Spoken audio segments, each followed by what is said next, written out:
আপনি কি perfectly crispy কেএফসির মতো একটি চিকেন স্ট্রিপস রেসিপি খুঁজছেন, যেটা কিনা লং টাইম ক্রিস্পি থাকবে এবং ভিতরের চিকেনটাও খুব ভালোভাবে সিজনিং করা হবে?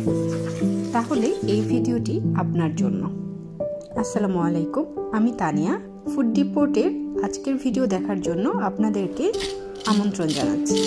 শুধুমাত্র এক টুকরো চিকেন ব্রেস্ট ব্যবহার করে যেভাবে কেএফসির মতো ক্রিস্পি চিকেন স্ট্রিপস বানাবেন, সেই রেসিপিটিই থাকছে আজকের ভিডিওতে।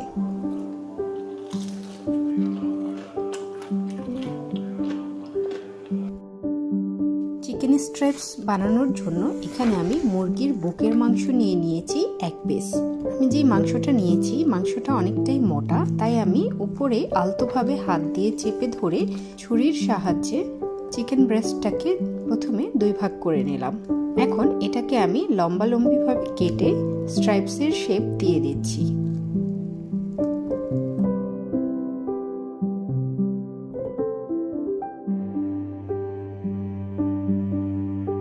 সবগুলো চিকেন স্ট্রাইপস কাটা হয়ে গেলে এই স্ট্রাইপসগুলোকে একটি বাটিতে নিয়ে এর সাথে আমি দিয়ে দিচ্ছি 1 চা চামচ আদা বাটা, 1 চা চামচ রসুন বাটা, হাফ চা চামচ দিচ্ছি গুঁড়ো মরিচ, হাফ চা চামচের মতো লবণ দিচ্ছি, হাফ চা চামচ গোলমরিচ গুঁড়ো দিয়ে দিয়েছি, আরও দিচ্ছি 2 টেবিল চামচ হট সস, 1 টেবিল চামচ টমেটো কেচাপ।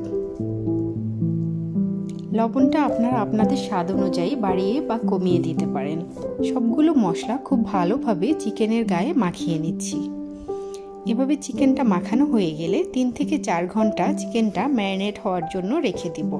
হাতে সময় যদি আরও বেশি থাকে তাহলে চিকেনটা আরও বেশি সময়ও রাখতে পারেন, তবে কমপক্ষে 3 থেকে 4 ঘন্টা রাখবেন। চিকেনটাকে কোটিং করার জন্য শুকনো একটা মিশ্রণ বানাবো। সেজন্য এখানে একটি শুকনো বাটিতে আমি নিয়ে নিচ্ছি 1 কাপ পরিমাণ ময়দা। এর সাথে দিচ্ছি 1 টেবিল চামচ পাপরিকা, 1 চা চামচ দিচ্ছি মরিচ গুঁড়ো, দিচ্ছি হাফ চা চামচ লবণ, হাফ চা চামচ দিচ্ছি টেস্টিং সল্ট এবং হাফ চা চামচের মতো আমি দিচ্ছি অরিগ্যানো। হাত দিয়ে সবগুলো উপকরণ খুব ভালোভাবে উপর নিচ করে মিশিয়ে নিচ্ছি।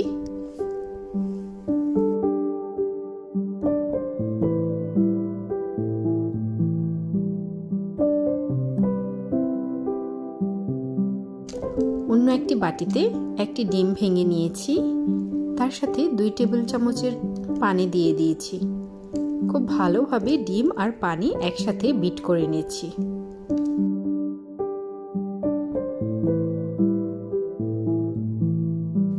সবগুলো প্রিপারেশন শেষ। এখন আমি স্ট্রিপসটা রেডি করব।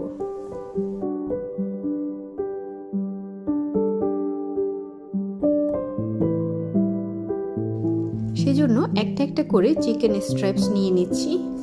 স্ট্রাইপসটাকে প্রথমে আমি আলতোভাবে ময়দার মিশ্রণ দিয়ে কোটিং করে নিচ্ছি। কোট করা হয়ে গেলে এটাকে একটু ঝাঁকি দিয়ে দিচ্ছি যাতে করে এক্সট্রা ময়দাটা ঝরে যায়।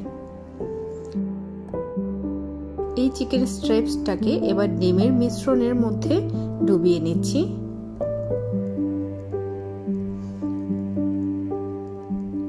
চিকেনটাকে উপর করে একটু কিছুক্ষণ ধরে রাখছি যাতে করে এক্সট্রা ডিমটা ঝরে যায়। আবারও শুকনো ময়দার মিশ্রণে চিকেন স্ট্রাইপসটা মাঝখানে দিয়ে উপরে ময়দার মিশ্রণটা দিয়ে ঢেকে দুপাশ থেকে আলতোভাবে প্রেস করতে থাকবো। এভাবে করে কয়েকবার করা হয়ে গেলে চিকেন স্ট্রাইপসটা উঠিয়ে একটু ঝাঁকিয়ে এক্সেস ময়দাটা ঝরিয়ে নিচ্ছি। আবারও একইভাবে স্ট্রাইপসটাকে ডিমের মিশ্রণে ডুবিয়ে নিচ্ছি। আলতোভাবে চাপ দিয়ে দিয়ে ময়দার মিশ্রণটা চিকেনের গায়ে লাগিয়ে নিচ্ছি। বাস, একটা স্ট্রাইপস রেডি। ঠিক একইভাবে আমি সবগুলো স্ট্রাইপস রেডি করে নিচ্ছি।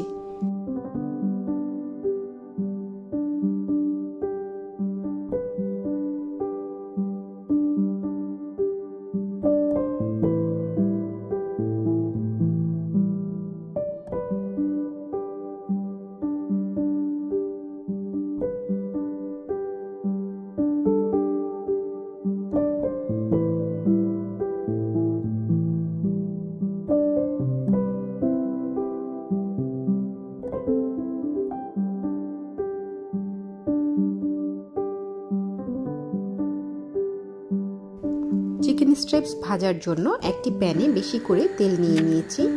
তেলটা গরম হয়ে গেলে তেলটাতে আমি চিকেন স্ট্রাইপসগুলো দিয়ে দিচ্ছি। খুব বেশি চিকেন স্ট্রাইপস একসাথে দিব না।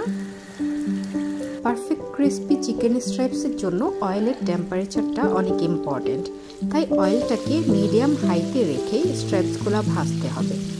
খেয়াল রাখতে হবে তেলটা যদি খুব বেশি গরম হয়ে যায় তাহলে কিন্তু চিকেনটা পুড়ে যাবে, আর যদি কম গরম থাকে তাহলে কিন্তু চিকেনটা তেল শোষণ করে নেবে, ফলে এটা বেশিক্ষণ ক্রিস্পি ধরে রাখতে পারবে না।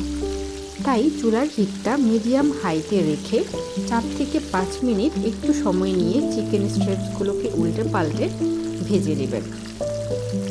এভাবে হাতে সময় নিয়ে 4 থেকে 5 মিনিট যদি চিকেন স্ট্রাইপসগুলোকে ভাজা হয় তাহলে এগুলো বেশি তেলও টানবে না এবং অনেক টাইম ক্রিস্পি থাকবে।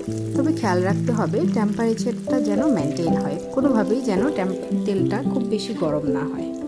4 থেকে 5 মিনিট টেম্পারেচার মেনটেন করে চিকেনটা ফ্রাই করে নিলে চিকেনটা হবে একদম KFC চিকেনের মতো ক্রিস্পি, আর এই ক্রিস্পিটা থাকবেও অনেকক্ষণ।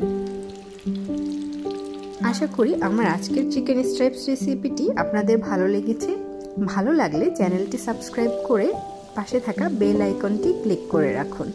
আর আমার রেসিপিতে যদি বাসায় আপনারা ট্রাই করে থাকেন সেটা কিন্তু আমাকে জানাতে ভুলবেন না। আজকে তাহলে এ পর্যন্তই। সবাই ভালো থাকবেন। আল্লাহ হাফেজ।